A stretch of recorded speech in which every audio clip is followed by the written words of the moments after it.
आप देख रहे हैं मेट्रो दिनांक टीवी न्यूज। आइए देखते हैं आज की खास खबर। मालाड पूर्व में शिवसेना नेता वैभव बरटकर द्वारा दिवाली पर महिलाओं के लिए भव्य साड़ी वितरण कार्यक्रम का आयोजन संपन्न। मुंबई मालाड पूर्व के अप्पापाड़ा में दिवाली के शुभ अवसर पर मालाड विकास प्रतिष्ठान की ओर से भव्य साड़ी वितरण कार्यक्रम का आयोजन किया गया। इस कार्यक्रम का आयोजन शिवसेना दिंडोशी विभाग प्रमुख वैभव बरटकर और पूर्व नगर सेविका धनश्री वैभव बरटकर द्वारा किया गया।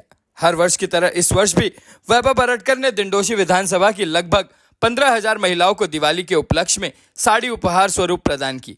कई दिनों तक चले इस कार्यक्रम में हजारों की संख्या में स्थानीय महिलाएं उपस्थित रही, जिन्हें दिवाली गिफ्ट के रूप में साड़ियां वितरित की गई और सभी को दिवाली की हार्दिक शुभकामनाएं दी गईं।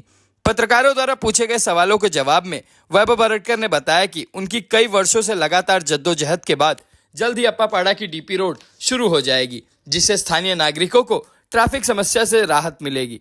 साथ ही मालाड क्षेत्र में हाल ही में हो रही आग की घटनाओं पर भी पत्रकारों से उन्होंने चर्चा की। अब आइए देखते हैं मेट्रो दिनांक टीवी न्यूज पर इस कार्यक्रम के दौरान शिवसेना नेता वैभव बरटकर ने क्या कुछ कहा, इस रिपोर्ट में। तरीके शुभकामनाएं देंगे लोगों को। ये पर्व हम लोग पिछले मेरे से पहले पीढ़ियों से हम लोग मनाते आ रहे और ये पर्व आनंद का पर्व है, रंगों का पर्व है। लोग बहुत आनंद के साथ, अभी पटाखों के प्रदूषण की वजह से हम लोग उससे बचते हैं या ध्वनि प्रदूषण की वजह से पटाखों से बचते हैं, पर एक पारिवारिक मिलन जो होता है, सब एक दूसरे के घर में जाते हैं, कोई जाति धर्म का उसमें विषय नहीं रहता है, सब एक दूसरे का मुंह मीठा करते हैं। हो सके इतने उपहार एक दूसरे को देकर खुश करने की कोशिश करते हैं। ये लोगों को एकत्रित लाने का यो हिंदुस्तान का ये हमारा महोत्सव है। मगर कितना हजार आपने साड़ियाँ बांटने का काम किया? देखो, गए साल तिवारी जी ये साड़ी का भी मेरे को कोई फेसबुक पे भी सवाल पूछते हैं कि आप इलेक्शन की वजह से आप साड़ी तो नहीं बांट रहे, पर आप सब देखते हैं पिछले 10 सालों से ये उपक्रम चलते आया है। हम लोग माता जी की सेवा करते हैं तो वहाँ पर माता जी की झोली में, मतलब कोई ओटी, हम लोग में मराठी में कहते हैं, ओटी भरने के लिए 50-100 साड़ी लोग देते, तो हमारी कार्यकर्ताओं में उसमें वाद विवाद हो जाते थे। तो फिर मैंने हमारे कुछ दोस्तों को कहा, तो वो लोग किसी ने 1000 साड़ी से कोई ओटी भरता है, कोई 5000 साड़ी से भरता है, कोई 10,000 साड़ी से भरता है, और हम लोग माता जी की वो ओटी भरते हैं और वो प्रसाद में दिवाली। कितने हजार की ओटी भरे? मैंने 15,000 साड़ी हम लोग इस बार बांट रहे हैं। मगर विपक्ष ये कह रहा है कि इलेक्शन को देखकर मतदाता में जो महिलाएं वोट देंगी उनको साड़ी बांटने का काम कर रहे हैं, घर घर पहुंचाने का काम कर रहे हैं। तो नहीं, मेरा कहना विरोधकों से है, वैभव बरटकर 15,000 बांट रहे हैं, आप 30,000 बांटो। उनको किसने रोका है? 30 साल से आप भी विरोध में ही हो ना, किधर तो थे आप भी, आपके पास भी तो कुछ है, तो आपको भी देना चाहिए। वैभव 15 देता है तो तुम 30 दो, 50 दो, लोगों तो कुछ तो दो। तुमको देने को किसने मना किया है? आज हम लोग, हमारी भावना है कि हमारी माता बहनों को एक छोटी सी मदद हो जाती है, खुशियों में उनके हम लोग सम्मिलित हो जाते हैं। इसके लिए पिछले 10 सालों से करते आ रहे हैं। दादाजी, जिस प्रकार के आपके सवाल है मेरा कि ऑलरेडी दिंडोशी में पिछले कुछ वर्षों से आगजनी की घटनाएं बहुत सारी हो रही हैं, आज भी आगजनी की घटना हुई, जहां पर आपने विजिट किया, क्या पूरा मामला था उसके बारे में? देखिए, आज की जो घटना थी वो लकी डेयरी में अचानक एक गोडाउन था, वहाँ पर एक टेम्पो वाला आया था जिसके रिवर्स होने की वजह से लाइट का बॉक्स फट गया और उसे शॉर्ट सर्किट की वजह से वहाँ पर वो आग लग गई। किंतु ये आग लगने की घटनाओं से बचने के लिए तो हमने मिनी फायर स्टेशन हमारे यहाँ पर शारदाबाई गोविंद पॉन्ड उद्यान की छोटी जगह देकर उसमें से मिनी फायर स्टेशन हमने बनाया। सबसे पहली गाड़ी वही पहुँची और वो गाड़ी ने फायर फाइटिंग शुरू की। उसके बाद मैंने कंट्रोल को फ़ोन किया बाइकल्ला में, फिर वहाँ से ये सारी गाड़ियाँ बड़े पैमाने पर भेजी गई और ताबड़तोड़ 20 मिनट में आग को कंट्रोल भी कर लिया गया। किंतु आगजनी की घटनाएं दिंडोशी में हो रही है, ऐसा कहना ये नेचुरल कोई होता है या कोई किसी की गलती की वजह से होता है या और किसी वजह से होता है, क्या इसे कोई जानबूझ के करता है, ऐसे नहीं हम लोग कह सकते। मगर सर, जिस तरह से वहाँ पे एक कंपाउंड बनाया गया, जो 250 से 300 अवैध गाले बनाए गए, रूम बनाए गए और ज़बरदस्ती मैनेज करके शासन और प्रशासन को वहाँ पे सब सुविधाएं दी गई।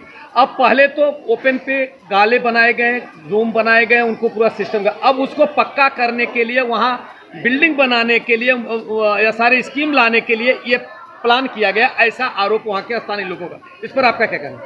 देखिए, आरोपों का विषय नहीं है, विषय ऐसा है कौन क्या आरोप करता है, इससे अच्छा कौन क्या डेवलप करता है। आज उस एरिया में आप पिंपरीपाड़ा के विभाग में जाओगे तो आशीर्वाद सोसाइटी है, वहाँ पर भी एनेक्स उनका LOI आ चुका है, वहाँ पर भी काम चालू है। तो वो रोड खुलने के बाद उसके बाद पंजाब डेयरी का जो विभाग है, तो वो लोग भी चाहते हैं अगर उधर बिल्डिंग बनने होगी हमारे यहाँ भी बननी चाहिए। किसी के यहाँ पे बिल्डिंग बन रही है तो किसी को नाराज़ होने की ज़रूरत नहीं है, वो तो विकास होना ज़रूरी है। जब विकास नहीं होगा तो फिर तुम्हारा और हमारा मतलब क्या रह जाएगा। और यही बात अनधिकृत बांधकाम की, तो अनधिकृत कुछ है तो उसके ऊपर जिन्होंने तकरार आज तक की है तो उसके ऊपर कार्रवाई हुई है। वैभव जी, डीपी रोड का काम कहाँ तक जाएगा? देखिए, अब हम यहाँ पर 2 डीपी रोड खोलने जा रहे हैं। एक जो 120 फीट का रोड है और जो अपने हॉस्पिटल के बाजू से लोखंडवाला को जो ज्वाइन कर रहा है, ऐसे 2 एक्सेस हम लोग पूरा अप्पापाड़ा से बाहर जाने के लिए खोलने की कोशिश में लगे हुए हैं और तकरीबन 90% ये सबका काम पूरा हो चुका है। लोगों को नोटिसें बढ़ चुकी है, लोगों के घर अभी हमें कितना अलाइनमेंट में लेना है वो सारी चीज़ें हो चुकी है।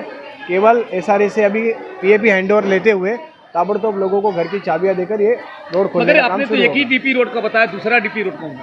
जो 120 फीट का डीपी रोड है जो हमारे मालाड रिजर्वायर से लोखंडवाला ज्वाइन करता है, और ये 13.40 मीटर का जो अपने अप्पापाड़ा हॉस्पिटल के बाजू से होते हुए लोखंडवाला जाता है, ऐसे ये दोनों रोड हम लोग खोल रहे हैं।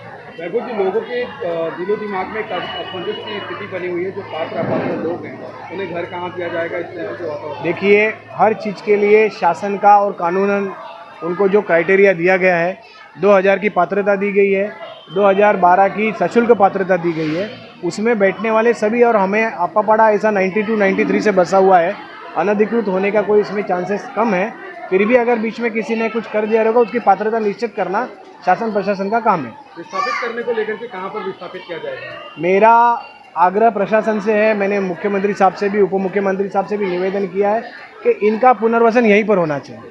यहाँ से किसी को बाहर जाने की ज़रूरत नहीं, किसी को बाहर जाने देंगे नहीं। ऐसे ही पोईसर नदी में भी हुआ था, तभी भी वो लड़ा, बहुत बड़ी संघर्ष हुआ उसमें, और मैंने लोगों को इसी बिल्डिंग में यहाँ पर उनका पुनर्वसन किया। और अप्पापाड़ा से या कुरार विलेज से कोई भी व्यक्ति बाहर जाने की ज़रूरत नहीं है, अगर ऐसा हुआ तो होने नहीं देंगे। Thank you.